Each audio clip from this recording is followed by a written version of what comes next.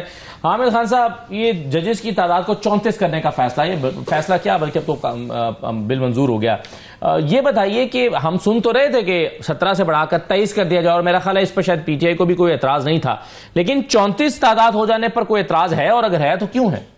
ہمیں تو ایک بڑھنے پر بھی اعتراض ہے، 18 کرنے بھی اعتراض ہے، کیونکہ کوئی جواز نہیں ہے۔ یہ بات کلیئر کی تھی کہ یہ مینجمنٹ کا معاملہ ہے، اس میں تعداد کی بات نہیں ہے۔ انڈیا میں 34 ججز کے ساتھ جو ہم سے 6 گنا زیادہ آبادی والا ملک ہے، وہاں کام چل رہا ہے، تو آپ کو کیا ضرورت ہے اتنے جج بھرتی کرنے کی؟ اس کے پیچھے تو مقصد صرف یہ ہے کہ اپنی مرضی کے جج لگانے، جو سیاسی جماعتوں کی مرضی سے، کیونکہ انہوں نے ان کی سلیکشن میں ان کی تعداد میں اضافہ کر دیا ہے، ججز کی تعداد کم کر دی ہے جوڈیشل کمیشن میں، اور پولیٹیکل اپوائنٹیز کی تعداد زیادہ کر دی ہے۔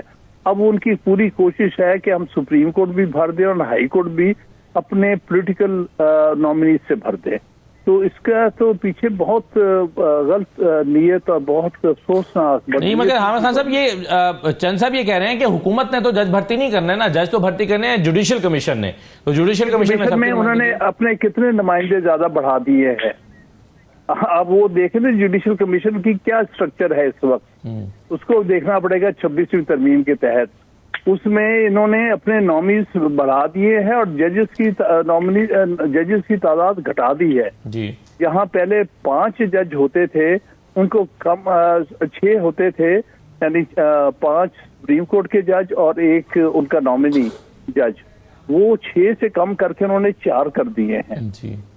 ان کا لا منسٹر بھی اس میں ڈال دیا، اٹارنی جنرل بھی ڈال دیا ہے، حکومتی پارٹی کے 2 پارلیمنٹرین بھی ڈال دی ہیں، اور 2 ان کے نامنی ویمن اینڈ مائنورٹی میں بھی ڈال دی ان کے نامنی، تو اس سے ان کا اس وقت تعداد بڑھا دی ہے۔ اب وہ بالکل اپنے مرضی کے سیاسی نامنی اس کو لگوا دیں گے، تو یہ اس کے پیچھے بدنیتی صحیح ہے۔ لیکن حامد خان صاحب، جب ابھی جو 17 تعداد تھی اس میں اگر فرض کیجئے 7 کا ایک آئینی بینچ بن جاتا ہے، وہ تو اب مختص ہو جائے گا آئینی کیسز کے لیے، تو باقی جو 10 رہ جائیں گے وہ 60,000 پینڈنگ کیسز کے لیے، وہ تو واقعی تعداد تو کم ہی ہو جائے گی نا، پھر کچھ نہ کچھ تو بڑھنا ہی چاہیے تھا۔ آپ کے خیال میں ایسا نہیں ہے؟ میرے خیال میں آپ کو کنسپچولی پتا نہیں کہ آئینی بینچ جو ہوتا ہے وہ ایک لمیٹڈ نمبر آف کیسز صرف اس نے اوریجنل جورسڈکشن کرنے، وہ تو روز اس میں بیٹھنے کی ضرورت ہی نہیں ہے آئینی بینچ کو۔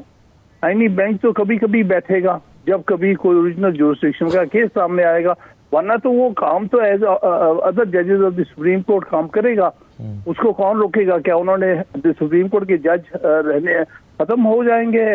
کیونکہ انڈیا میں بھی ایک آئینی بینچ ہوتا ہے جو 5 سینئر موسٹ ججز پر مشتمل ہوتا ہے، لیکن وہ جو اسپیسیفک کیسز ہوتے ہیں اوریجنل جورسڈکشن کے، ان کو وہ ہینڈل کرتے ہیں، باقی سارے کیسز میں وہ اسی طرح جج ہوتے ہیں جس طرح دوسرے۔ تو اس لیے کنسپچولی آپ کلیئر ہو جائے، یہ بینچ ہے، یہ کوئی سیپریٹ کورٹ نہیں ہے، لیکن ان کی نیت یہ ہے کہ ایک پارلر کورٹ اندر بنا دی جائے۔ یہی میرا سوال تھا سر کہ حکومت بھی کیا وہی سوچ رہی ہے جو کانسیپچولی آپ مجھے کہہ رہے ہیں کہ میں سوچوں؟ کیا آدم تارڑ بھی ایسے ہی سوچ رہے ہیں، یا جوڈیشل کمیشن بھی ایسے کی میں اکثریت ایسے ہی سوچ رہی ہوگی کہ نہیں جی یہ تو سارے پورے کورٹ کا کام کریں گے، صرف جب ان کے پاس کوئی آئینی معاملہ آئے گا تو یہ الگ سے ایک بینچ کے طور پہ بیٹھیں گے؟ یہ تو ان کو پتہ ہی نہیں نا، پریکٹیکل سائڈ تو وہی بندہ سمجھتا ہے جو کہ وہاں پریکٹس کرتا ہے کہ وہ کس طرح سے معاملات فکس ہوتے ہیں, کس طرح سے ان کی مینجمنٹ ہوتی ہے. وہ تو ایک الگ بات ہے. لوگوں کو بہت غلط بیانی سے بتایا جا رہا ہے اتنی تعداد بڑھ گئی ہے, اس کے لیے الگ ججز چاہیے. نہیں, یہی جج جو آئینی کیسز بھی سنتے ہیں وہی کیسز اپیلیٹ جورسڈکشن بھی ایکسرسائز کرتے ہیں, وہی سروس میٹرز بھی سنیں گے, وہی جو ہے سول اور کرمنل کیسز سنیں گے. یہ کوئی بات نہیں ہوئی اور کہیں پر بھی نہیں دنیا میں ہوتی کہ جو آئینی کورٹس ہوتی ہیں وہ دوسری جورسڈکشن بھی جو ہوتی ہے وہ بھی ایکسرسائز کرتی ہیں. ٹھیک ہے, بالکل صحیح. حامد خان صاحب یہ بھی کہہ دیجئے پریکٹس اینڈ پروسیجر ایکٹ میں جو تبدیلی کی گئی ہے جس میں تیسرے جو جج ہوں گے اب وہ آئینی بینچ کے سربراہ ہوں گے, تو اس پر تو کوئی اعتراض نہیں ہے آپ کو؟ بالکل اعتراض ہے. کیا وہ ہونا نہیں چاہیے. وہ پہلے والی بات درست تھی کہ پہلے چیف جسٹس اور 2 سینئر موسٹ جج ہونے چاہیے. اچھا, ایک جونیئر جج کو لا کے کسی سینئر جج کو ریپلیس کرنا یہ بالکل غلط چیز ہے. اس کے پیچھے بھی بدنیتی کا عنصر ہے. وہ کمزور کرنا چاہتے ہیں چیف جسٹس کو بھی اور سینئر ججز کو بھی, تاکہ اپنی مرضی کے جج کو لگا کے تو اپنی مرضی سے بینچز بنوا کے اپنی مرضی کے فیصلے. لیکن سر یہ تو آپ ابھی حامد خان صاحب شاید ایزیوم کر رہے ہیں کہ جو آئینی بینچ کے سربراہ ہوں گے وہ کوئی جونیئر جج ہوں گے. ہو سکتا ہے کہ وہ دوسرے اور تیسرے نمبر کے جج میں سے ہی ایک جو ہے وہ آئینی بینچ کے سربراہ ہوں.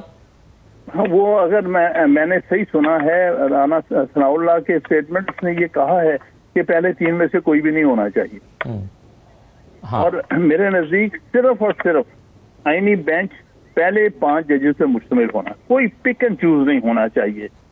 صرف پہلے چیف جسٹس اور 4 سینئر ججز سے. انڈیا میں یہی ہو رہا اور بالکل سکسیسفلی یہ چل رہا.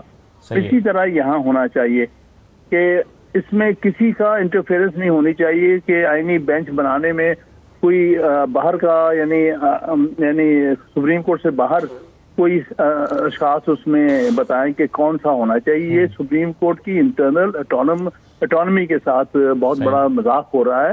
آئین کے بالکل تصورات کے خلاف ہے.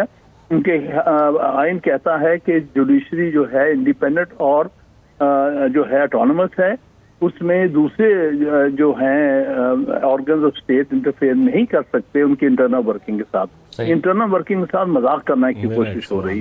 جو ابھی حامد خان صاحب کہہ رہے ہیں وہ کہتے ہیں کہ جی یہ جو جوڈیشل کمیشن آپ نے بنایا ہے 26ویں ترمیم کے تحت, اس میں اس کی کنسٹرکشن اس طرح کیا ہے کہ اس میں حکومت کی تعداد زیادہ ہے. اب اسی نے جب ججوں کو لگانا ہے تو اس کا مطلب یہ ہوا کہ ججز تو پھر وہ اپنی مرضی کے لگائیں گے نا. حکومت کوئی ہر وقت یہی نون لیگ کی حکومت تو نہیں رہنی. حکومت تو کسی کی بھی آ سکتی ہے. ابھی تو 17 ججز یہ لگا جائے گا. ابھی اس سے پہلے آج تک ججز جو لگتے رہے ہیں وہ بھی یقیناً کوئی ٹرانسپیرنٹ طریقے سے تو نہیں لگتے رہے, اور اس ٹرانسپیرنٹ طریقے سے نہیں لگتے رہے تو سپریم کورٹ پاکستان کا عدالتی نظام 128ویں نمبر پہ ہے. یہاں تو آپ کہیں کہ اس سے پہلے بڑا آئیڈیل کام تھا, بہت اچھی آپ کہہ رہے ہیں غلط ہو رہا ہے تو غلط ہونے کا ایک اور یہ طریقہ ہے. نہیں, غلط ہونے کا نہیں, ریفارمز کریں. اب یہ تجربہ بھی ہونے دے. ہو سکتا ہے پولیٹیکلی چلو مان لیا کہ اس سے پہلے چند چیمبرز اور عدالتوں کے جج یہ جج لگاتے تھے, اب پارلیمان کا عمل دخل زیادہ ہوگا, یہ آپ کی بات میں. اس تجربے کو بھی دیکھ تو لیں. اگر پارلیمان کے عمل دخل سے جوڈیشل کا سسٹم اچھا ہو جاتا ہے, نظام عدل ٹھیک ہوتا ہے, تو کیا حرج ہے؟ میں تو سمجھتا تھا کہ پارلیمان کے اندر ڈیبیٹ بھی ہونی چاہیے. پارلیمان کے اندر کوئی نام پوٹ ہوتا ہے, اس پہ میں سمجھتا ہوں سیشن ججز سے لوگ آنے چاہیے جو قانون بنا ہوا ہے, جو 20% یا 40% ہے. اور ابھی یہ بھی ہونا چاہیے تھا مقامی ہائی کورٹ کے چیف جسٹس, مطلب لاہور ہائی کورٹ کا جو چیف جسٹس ہے وہ بلوچستان ہائی کورٹ کا جا کے چیف جسٹس لگے, بلوچستان والا لاہور کا لگے, تاکہ وہاں جو انیشلی ججز اپوائنٹ ہونے کا جو طریقہ کار ہے وہ بھی چیمبرز فیلو نہ آ جائیں. ایک مافیا جو بنا ہوا ہے نیچے آپ جائیں نا ہائی کورٹس کے اندر, کیسے مافیاز کام کر رہے ہیں, کیسے کارپوریٹ گروپ چلا رہے ہیں وکلاء کو, وہی اپنے جج بنواتے ہیں. تو کون سا ٹرانسپیرنٹ طریقہ تھا؟ یہ تو صحیح ہے کہ چلیں اگلی حکومت آئے گی اس نے بھی اسی جوڈیشل کمیشن کے تحت کرنا ہے. اس وجہ سے میں کہتا ہوں کہ پولیٹیکل ان پٹ میں سمجھتا ہوں زیادہ, اور پارلیمان کا عمل دخل زیادہ ہونا چاہیے اور اوپن ہونا چاہیے. اس میں یہ نا مگر ابھی بھی بند کمرے میں رکھا ہے. آپ کے بعد جو حکومت آئے گی وہ تو چلیں اکا دکا جج جو جا رہے ہوں گے ان کو لگا رہی ہوگی. اس حکومت نے لگانے ہیں 17 ججز, بلکہ 18 ججز. قاضی صاحب کی بھی جگہ خالی ہوئی ہے.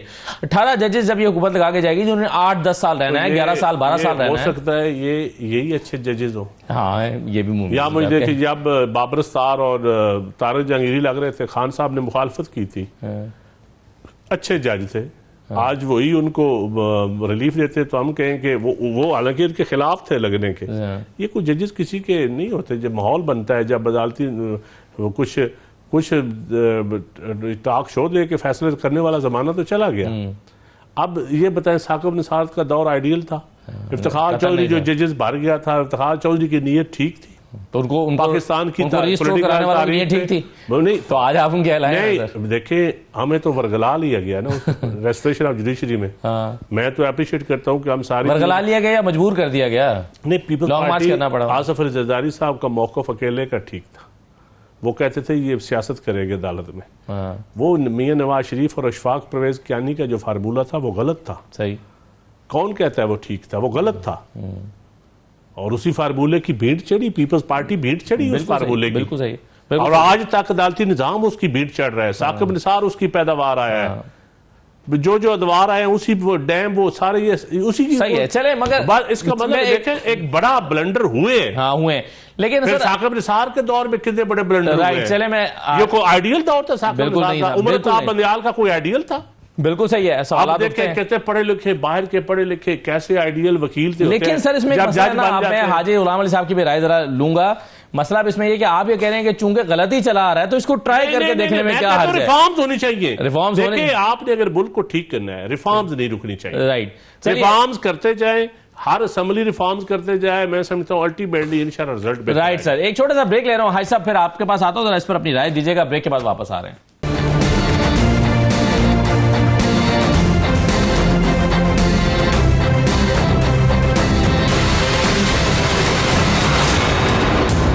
کے بعد آپ کو دوبارہ خوش آمدید کہتے ہیں. حاجی غلام علی صاحب, آپ ابھی گفتگو سن رہے تھے حامد خان صاحب کی بھی, ندیم افضل چند صاحب کی بھی. چند صاحب یہ کہتے ہیں کہ پہلے بھی جو طریقہ کار چلا رہا تھا وہ آئیڈیل نہیں تھا. ریفارمز ہونی چاہیے اور آئینی ترمیم ہوئی ہے, اس کے تحت ہی جو کچھ ہو رہا ہے. اور آئینی ترمیم کا آپ ایک بڑا حصہ تھے, آپ کی مرضی سے آئینی ترامیم ہوئی ہیں. اب اس کے ذریعے ہی یہ جوڈیشل کمیشن بنا ہے, اور یہ جوڈیشل کمیشن جس کو آپ نے اختیار دیا ہے کہ وہ ججز کو بھرتی کرے, وہ اگر کوئی کام کرے گا تو اس پر آپ اعتراض تو نہیں کر سکتے اخلاقی اور اصولی طور پہ.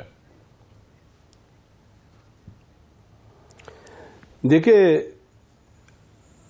ہمارے ملک کے جو موجودہ سیاسی صورتحال ہے اور معاشی جو صورتحال ہے, ہم نے اگر ملک میں سیاسی استحکام نہیں لایا تو معاشی استحکام کا تصور کرنا یہ ناممکن ہے. اور سیاسی استحکام یہ تب آئے گا کہ ہم خلوص نیت سے آزادانہ طریقے سے اسمبلی میں ڈیبیٹ کر کے لوگوں کے سن کر پھر اس کے تحت قانون سازی کرے اور اس کے تحت فیصلے بھی کرے. اگر ہمارا ذہن یہ ہے کہ ہم 6 آدمی بٹھائیں گورنمنٹ کے اور 4 بٹھائیں عدالت کے, تو رزلٹ کیا آئے گا؟ آج کل یہ جو قانون سازی ہوتی ہے, چند صاحب میرے بھائی ہے, اس سے سوال نہیں کر سکتا, لیکن کیا یہ جو جس طرح کی طرح انہوں نے قانون سازی کی یہ 12 سال کے بچے بھی کر لیں گے؟ آپ دیکھ لیں. یعنی جمہوریت کو مزید کمزور کرنا. ہمیں چاہیے کہ ہم پارلیمان کو مضبوط کریں, جمہوریت کو مضبوط کریں, اداروں کو مضبوط کریں, ملک کے استحکام کو مضبوط کریں اچھی نیت سے. اگر ہمیں لکھی ہوئی پرچی آتی ہے اور اس پر ہم کہتے بس دیکھو کسی نے مسودہ پڑھا نہیں, یعنی 26ویں آئینی ترمیم میں اگر مولانا فضل الرحمان رول ادا نہ کرتے. حاجی صاحب لیکن حاجی صاحب آپ یہی دیکھیں نا, اسی پروگرام میں حاجی صاحب آپ بیٹھ کے بار بار یہ کہہ رہے تھے, آپ کہہ رہے تھے نا حاجی صاحب, آپ کہہ رہے تھے کہ جی اس پر سیر حاصل بحث ہونی چاہیے, وکلا تنظیموں کو شامل کرنا چاہیے, کمیٹیوں میں جانا چاہیے, جلدی کیا ہے, اتنی جلد بازی میں کیوں ہو رہا ہے, 25 کے بعد اس کو کریں. لیکن پھر ہم نے دیکھا راتوں رات مولانا بھی مان گئے, ساری چیزیں ہو گئی, آپ نے اس پہ لیے ووٹ بھی کیا, تو کچھ اور پھر ہمیں بعد میں پتا چلا کہ اس میں غلطیاں ہیں, اس میں ابہام ہے. نہیں ہم نے نہیں مانا. ہم نے ان کے 64 ترامیم کو 23-24 پر لے آئے, اور جو یہ لوگ کرنا چاہتے تھے یہ تو پوری پاکستانی قوم, مولانا فضل الرحمان کا تو آپ سب لوگ شکریہ ادا کرتے ہیں, قوم بھی ادا کر رہی ہے, ورنہ انہوں نے تو یہ جو بل لایا اور آپ کے پروگراموں میں ہم نے سنا کہ جو ہمارا لا منسٹر ہے وہ بھی کہتا تھا کہ مجھے مسودہ نہیں پڑا، نہ مجھے ملا ہے۔ اسحاق ڈار صاحب کہتے تھے کہ مجھے مسودہ نہیں ملا، اور قانون سازی، اور یہ دیکھو تاریخ کا ایک سیاہ ترین دور گزرے گا کہ ہر وقت اجلاس رات کے 12 بجے خود پیپلز پارٹی کا ایک معزز رکن اٹھا اور کہا کہ اگر 1 منٹ بج کر 12 بجے ہو گئے تو اگلے دن ہوگا، اجلاس کو ملتوی کر کے اگلے دن کے لیے رکھ لے۔ اگلے دن مطلب 1 منٹ 12 بجے۔ صحیح۔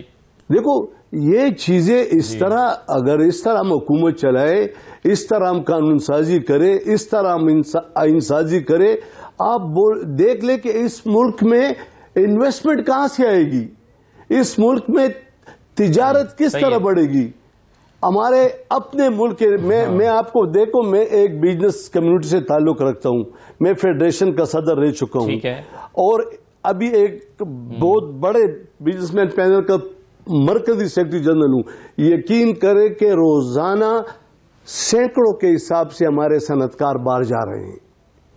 آخر ہمیں اس کا بھی سوچنا چاہیے، لیکن حکومت تو کہہ رہی ہے کہ اس میں بالکل ٹھیک ہے سر، لیکن حکومت تو بہرحال کہہ رہی ہے کہ جی معاشی اشاریہ بہتر ہو رہے ہیں۔ نواز شریف صاحب نے بیان دیا ہے کہ چیزیں صحیح سمت میں چل پڑی ہیں، مریم صاحبہ بھی بڑی محنت کر رہی ہیں اور سب کر رہے ہیں، لیکن یہ جو ابھی آپ گفتگو کرتے ہیں چند صاحب، اس میں آپ ذرا ایک دیکھیں نا، ایک چیز کو دیکھیے کہ جب ہم ایکٹ منظور کرتے ہیں، یہ قانون سازی ہوتی ہے، تو اس میں اگر کوئی غلطی ہو گئی، اب جیسے پریکٹس پروسیجر تھا، اس میں آپ حکومت کو لگا کہ نہیں یار یہ ٹھیک نہیں ہوا، اس میں یوں کر لیں، آج پھر تبدیلی ہوگی، لیکن جب آئین ترمیم میں اس پر تو 1000 دفعہ سوچنا چاہیے بیٹھ کے کہ اس میں کوئی غلطی ہو گئی تو دوبارہ 2/3 اکثریت پوری کرنا بڑا مشکل ہو جائے گا۔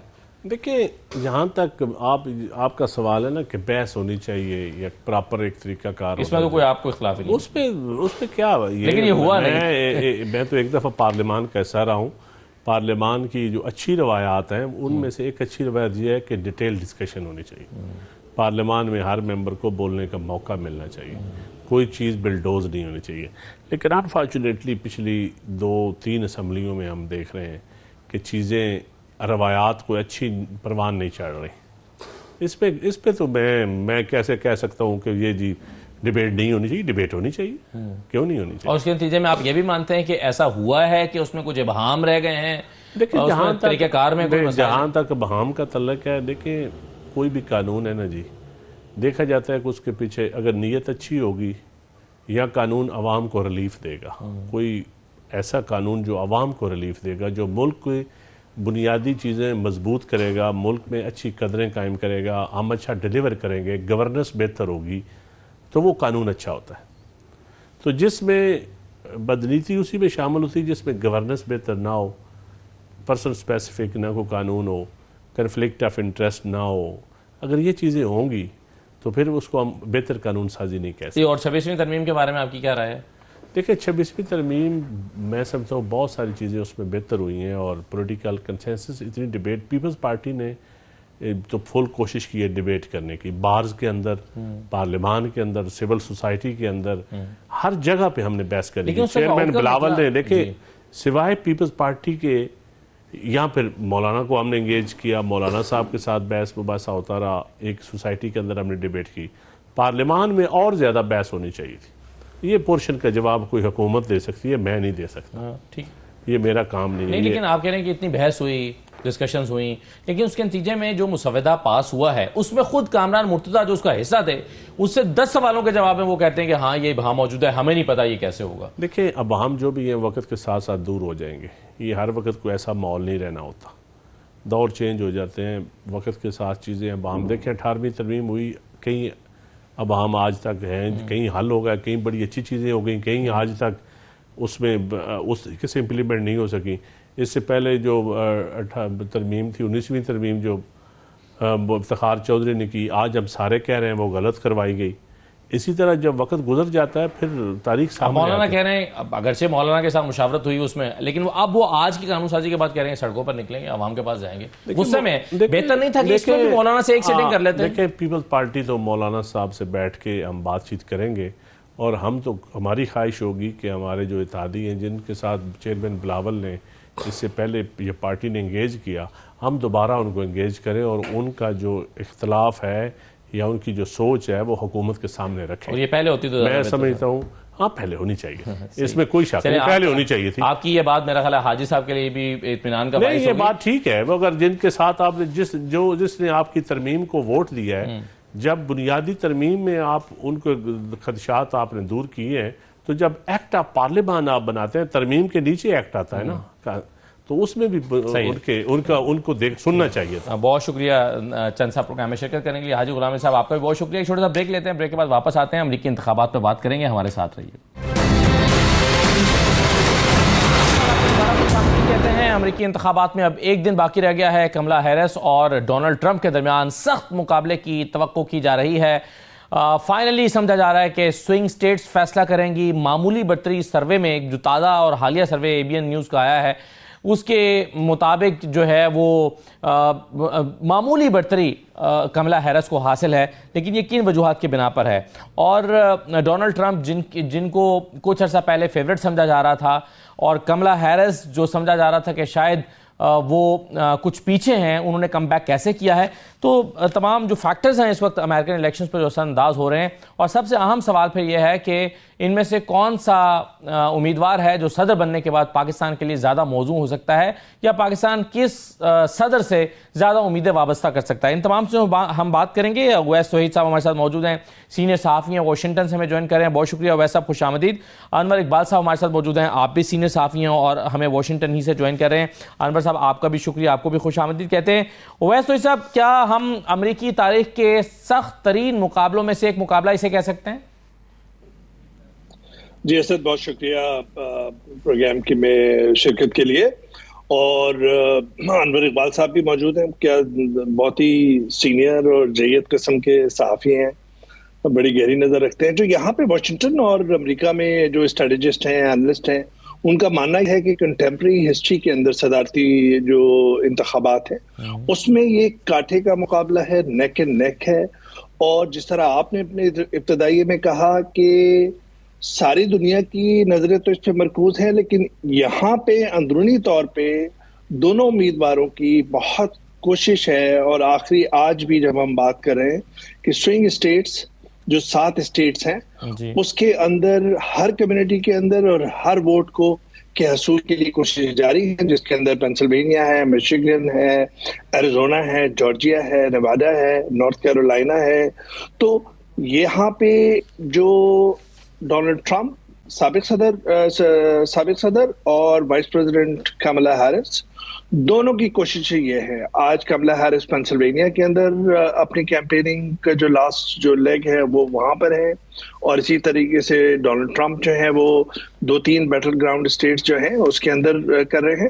لیکن ماننا یہ ہے, اگر آپ اسد یہ پوچھیں کہ جو سیاسی حساب کتاب پہ نظر رکھتے ہیں, ان کا ماننا یہ ہے کہ جو بھی امیدوار, اتنا کاٹے کا مقابلہ ہے کہ جو بھی صدارتی امیدوار ان 7 اسٹیٹس میں سے 4 میں سے برتری حاصل کر لے گا, تو کبھی امکان ہوگا کہ وہ اگلا امریکہ کا صدر اور یا 47واں صدر منتخب ہو سکتا ہے. تو بہت کاٹے کا مقابلہ, پوری دنیا کی نظریں مرکوز, چاہے وہ یوکرین کی جنگ ہو, چاہے وہ مشرق وسطیٰ کے اندر جنگ کے شعلے ہوں, یا پھر جنوبی ایشیا ہو.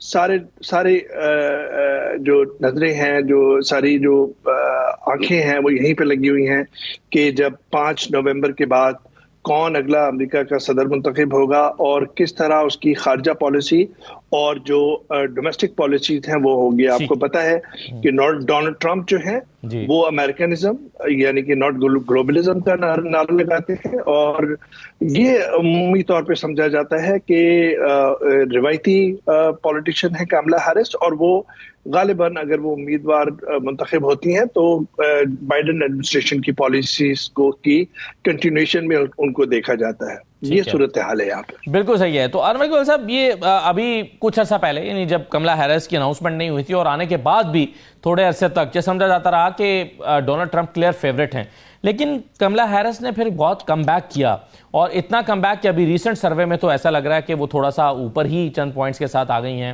آپ کیسے دیکھ رہے ہیں, کم بیک کرنے کی وجوہات کیا ہیں ایک تو, اور پھر آپ بھی متفق ہیں کہ یہ 7 میں سے 4 اسٹیٹس بیسیکلی ڈیسائیڈ کرنے جا رہی ہیں؟ جی، سب سے پہلے تو آپ کا شکریہ موقع دینے کا. دیکھیں، پرسوں سے یہ کہنا شروع کیا لوگوں نے کہ اب کملا ہارس جو ہے وہ تھوڑا سا اوپر جا رہی ہیں. وہ اس کی وجہ یہ ہے کہ آئیوا ایک اسٹیٹ ہے جو کہ کافی عرصے سے ریپبلکن اسٹیٹ سمجھی جاتی ہے. وہاں جو لیٹسٹ سروے آیا ہے اس کے مطابق ان کا پلہ بھاری ہے، ذرا سا اوپر ہے. لیکن میں یہ ساری جتنے بھی سرویز آ رہے ہیں، جتنی اوپینین پولز آ رہی ہیں، ان ساروں کو میں بہت زیادہ اہمیت دینے کو تیار نہیں ہوں. اس وقت یہ کہنا بہت مشکل ہے کہ کون آگے ہے کون پیچھے ہے. جیسا کہ اویس توحید نے کہا کہ بالکل کانٹے کا مقابلہ ہے، اور صبح کوئی آگے ہوتا ہے تو دوپہر کو کوئی اور پھر شام ہوتے ہوتے پھر پچھلے والا آگے آ جاتا ہے.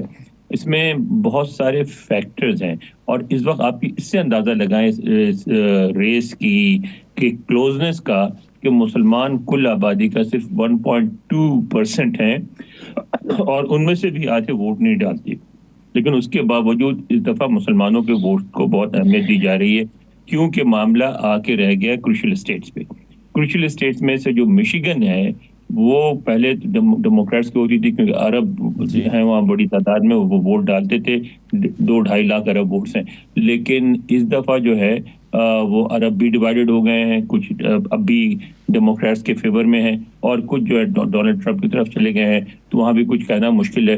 اور پھر آپ کو یہ پتہ ہے کہ امریکہ میں ایک بات اور ہی ہوتی ہے کہ جو پاپولر ووٹ ہوتے ہیں وہ اتنا میٹر نہیں کرتے. مثلا ہیلری کلنٹن جب ہاری تھی ڈونلڈ ٹرمپ سے تو اس وقت ان کے 3 ملین ووٹ زیادہ تھے. لیکن یہاں ہر اسٹیٹس میں آپ کو جیتنا پڑتا ہے، یعنی جو ٹوٹل 358 الیکٹرل کالج کے ووٹس ہیں ان میں 200 لانے پڑتے ہیں.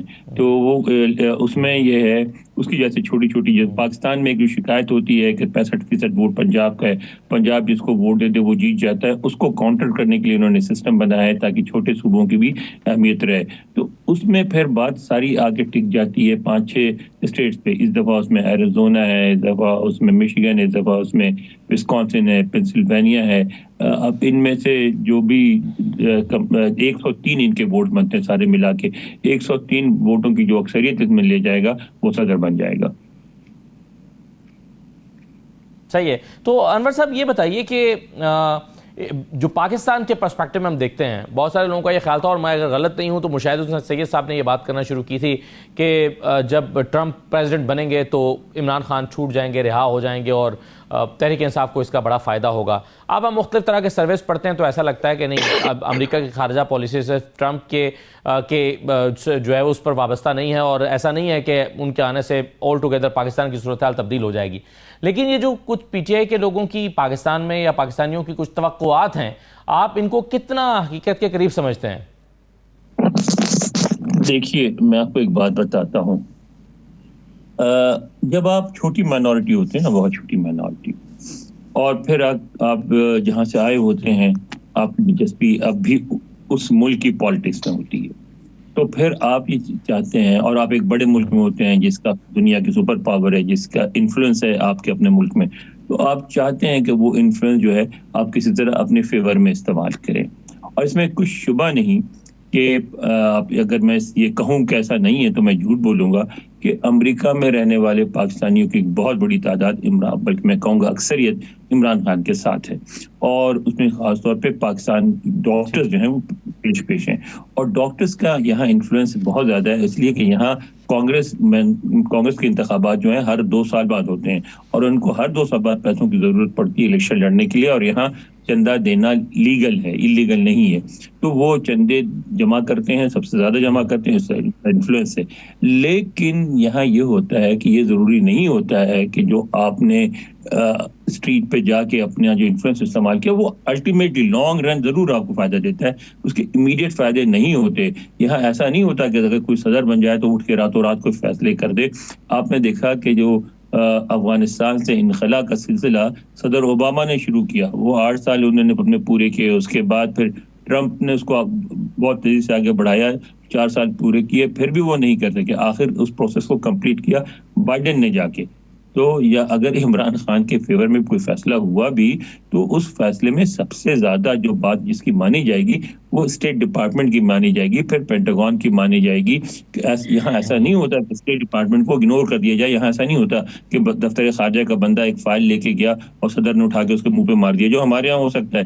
یہاں ایسا نہیں ہوتا، اس کی بات کا ایک وزن ہوتا ہے، اس کو سننا پڑتا ہے. صدر بھی مجبور ہوتا ہے کیونکہ اگر وہ بات باہر میڈیا میں آ جائے تو وہ صدر کی بہت بدنامی ہوگی. تو میں سمجھتا ہوں کہ اس وقت کا مطلب جہاں تک جو انتخابی عمل ہے اس میں پاکستان کا ذکر نہیں ہے. پاکستان اس دفعہ فیکٹر نہیں ہے ان انتخابات میں. تو پاکستان پہ اگر کبھی گفتگو ہوگی بھی تو اس کو ہوتے ہوتے بھی سال گزر جائے گا، اس لیے کہ جنوری میں جا کے حکومت بنے گی، اس کے بعد پھر وہ لوگ نامزد ہوں گے، پھر ان کی کنفرمیشن کا ایک سلسلہ شروع ہوتا ہے، اس کے بعد سب چیزوں سے فارغ ہو کے پھر ان کی توجہ جائے گی پاکستان جیسے مسائل پہ. تو میں نہیں سمجھتا کہ فوری طور پہ عمران خان صاحب کو کوئی فائدہ ہوگا.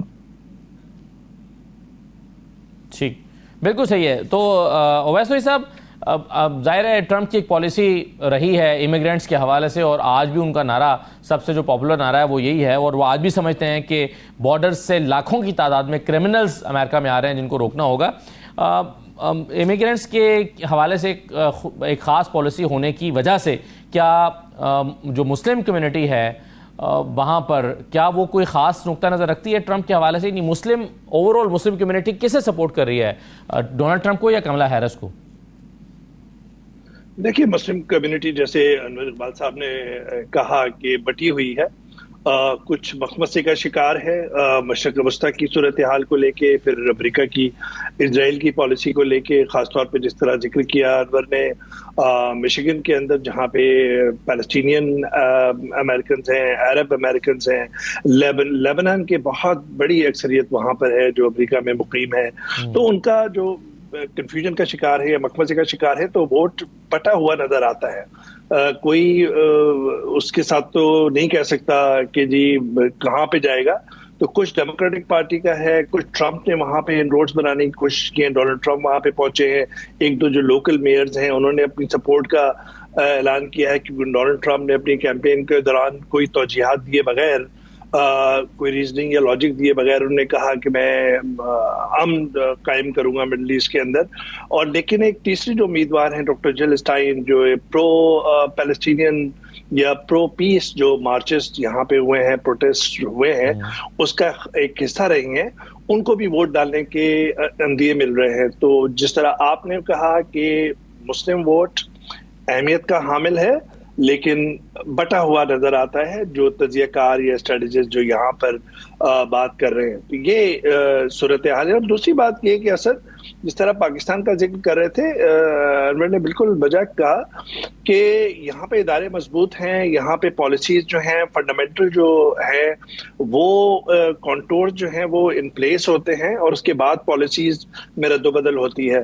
ہم نے دیکھا ہے کہ پاکستان کے تعلقات ماضی میں چاہے ریپبلکن پارٹی ہو یا ڈیموکریٹک پارٹی، وہ اسٹریٹجک ٹائز یا ملٹری ٹائز بہت اسٹرانگ رہے ہیں، چاہے وہ رونالڈ ریگن کا زمانہ ہو، جارج ڈبلیو بش کا ہو، اوباما ایڈمنسٹریشن ہو. لیکن 2021 میں امریکی افواج کے انخلا کے بعد جو یہاں پر جو محسوس کیا جا سکتا ہے، جو تجزیہ کار جو یا میں جاننے کی کوشش کروں، تو وہ شدت اور حدت پاکستان کے تعلقات میں نہیں ہے. صحیح ہے. انور صاحب یہ بتائیے کہ ہم عام جی آپ کچھ ایڈ کرنا چاہ رہے ہیں سر؟ میں اویس طاہر صاحب مکمل تائید کرتے ہوئے یہ ایڈ کرنا چاہوں گا کہ ہم جب عربوں کی بات کرتے ہیں تو ہم اسیوم کر لیتے ہیں کہ سارے کے سارے مسلمان ہوں گے. مسلمانوں کی اکثریت مسلمانوں کی ہے مشیگن میں، لیکن ہم بھول جاتے ہیں کہ وہاں ایک بہت بڑی اور بہت انفلوئنشل آبادی عرب کرسچنس کی ہیں جو عربوں کی طرح سوچتے ہیں لیکن ذرا مختلف سوچتے ہیں. تو ہم بہت سارے پہلو ہوتے ہیں جن کو ہم نظر انداز کر دیتے ہیں. اور جیسے انہوں نے بات کی پاکستان کی، تو پاکستان میں ہمارے یہاں لوگوں کا ایک بڑا مسئلہ ہے کہ ہم اپنے آپ کو بہت بڑا سمجھتے ہیں. مجھے یاد ہے ایک دفعہ ایک صاحب نے کسی چینل سے فون کیا اور کہنے لگے مجھے ہلری کلنٹن کا نمبر دے دیں. اس وقت وہ سیکرٹری آف اسٹیٹ تھی. میں نے کیوں؟ کہنے لگے ہم ان کا بیپر کرنا چاہتے ہیں. میں نے کہا بھائی امریکہ کی تاریخ میں آج تک کسی سیکرٹری آف اسٹیٹ نے بیپر نہیں دیا. کہ لیکن میں تو اتنے بڑے چینل سے بول رہا ہوں. میں نے کہا بولتے ہوں گے لیکن امریکہ میں ایسا نہیں ہوتا. لیکن ہم نے لگتا ہے کراچی اسلام آباد بیٹھے ہوئے کہ دنیا ہم ہی چلا رہے ہیں، لیکن ہم نہیں چلا رہے. صحیح ہے. جب انور صاحب یہ بتائیے کہ ہم نے بہت سارے ممالک میں کووڈ کے بعد سے یہ ٹرینڈ دیکھا ہے کہ کئی پارٹیز اپنی دوبارہ حکومت حاصل کرنے میں ناکام رہی ہیں, خاص طور پر 2024 میں بھی, اور اس کی وجہ یہ ہے کہ جو مہنگائی کا سامنا کرنا پڑا, معیشتوں کو تھوڑا سا ڈسٹربنس کا سامنا کرنا پڑا, تو اس کا اثر گورنمنٹ کے اوپر ہوتا ہے. آپ کے خیال میں ٹرمپ کو کیا اس لحاظ سے فیور مل سکتی ہے کہ بائیڈن انتظامیہ سے کوئی لوگ زیادہ خوش نہیں رہے؟ ایک عام تاثر یہ ہے. دیکھیے ڈونلڈ ٹرمپ جو ہے, ظاہری بات ہے کہ ان کا 4 سال تک. جی چلیے ویسا آپ پہلے کہہ دیجئے, پھر میں انور صاحب کی اسی پر رائے لے لیتا ہوں. نہیں انور صاحب سے لے لیجیے. چلیے جی انور صاحب کہیے. جی ویس آپ کو بولے تو ویس کی بہت عزت کرتا ہوں میں, ویس بولیں آپ. جی نہیں بہت شکریہ انور صاحب, لائک وائز. تو مانا یہ دیکھیں اصل بات یہ ہے کہ یہاں پہ ایشوز جو ہیں وہ 2 قسم کے ہیں. ایک تو ڈومیسٹک پالیسیز کو لے کے ہیں جس کا آپ نے دے دیا, ایک ہے فورن پالیسیز کو لے کے. اور ڈونلڈ ٹرمپ جو ہے وہ امریکہ فرسٹ کا نعرہ لگا رہے ہیں, جس میں اسٹرکٹ اینٹی امیگریشن لاز کی ایک لاگو کرنے کا ہے. اکانومی یا انفلیشن کو لے کے انہوں نے ایک اپنا نیریٹو کے اندر وہ جوڑا ہے کہ جو الیگل امیگرینٹس ہیں وہ یہاں کے امریکیوں کے لیے جو ہے ان کے حقوق سلب کر رہے ہیں, تو الیگل امیگرینٹ کے خلاف ایک بڑا آپریشن ہوگا. سر میں وقت کی قلت ہے, اگر آپ اجازت دیں تو میں انور صاحب سے مختصر کامنٹ لے لوں گا, پھر میں کلوزنگ کی طرف جاتا ہوں. جی انور صاحب. میں اکانومی کے حوالے سے صرف بات کروں گا. دیکھیں ڈونلڈ ٹرمپ صاحب نے جو باتیں کی ہیں وہ پاپولر بہت ہیں, لیکن کیا ان پہ عمل ممکن ہے؟ مثلا امیگریشن جیسے ابھی ویسا نے بات کی, وہ یہ کہتے ہیں کہ وہ آتے ہیں اور امریکیوں کی جاب لے لیتے ہیں. حقیقت یہ ہے کہ جو غیر قانونی طور پہ مقیم امیگریشن جو کام کرتے ہیں وہ کام کوئی امریکی کرنا پسند نہیں کرتا, اور جب بھی کوئی کام کرے گا وہ ویسا ہی آدمی یہ کام کرے گا جو کسی مشکل میں ہو. جس کو بھی امریکہ میں کام کرنے کی کا پرمٹ ہوگا, جس کے پاس اجازت ہوگی, وہ یہ کام مثلا گیس اسٹیشن میں مثلا اور اس طرح کے مختلف کام جو ہیں مینول لیبر وہ وہی کرے گا. دوسری وہ بات کہتے ہیں کہ ٹیرف لگائیں گے. بالکل کیوں ٹیرف لگائیں گے؟ تاکہ امریکی مینوفیکچرر امریکہ میں چیزیں بنائیں, بالکل بنائیں. کار بنائیں گے امریکہ میں ایک بہت عجیب و غریب چیز ہوئی ہے کہ اتنے برسوں میں کاروں کی قیمت میں بہت زیادہ اضافہ نہیں ہوا, بہت کم اضافہ ہوا, بلکہ نہ ہونے کے برابر. اس کی وجہ یہ کہ چائنا میں اور میکسیکو میں بنتی ہیں, بہت سستی چیزیں بنتی ہیں. آپ جب یہاں بنائیں گے اور آپ منیمم ویج بھی دیں گے اگر $15 گھنٹے کا, تو اس کی قیمت جو پورا $50 کا تھا وہ 150 کا آئے گا. تو انور صاحب آپ کہہ رہے ہیں اور ویسا بھی اس سے متفق ہیں. میں کتھا کلامی کے لیے بہت معذرت چاہتا ہوں, وقت ختم ہو گیا میرے پاس. آپ یہ کہہ رہے ہیں کہ ڈومیسٹک ریزنز بھی بہت سارے ہیں جو اثر انداز ہوں گے انتخابات پر. بہت شکریہ آپ دونوں کا پروگرام میں شرکت کرنے کے لیے. اجازت دیجیے, اللہ حافظ.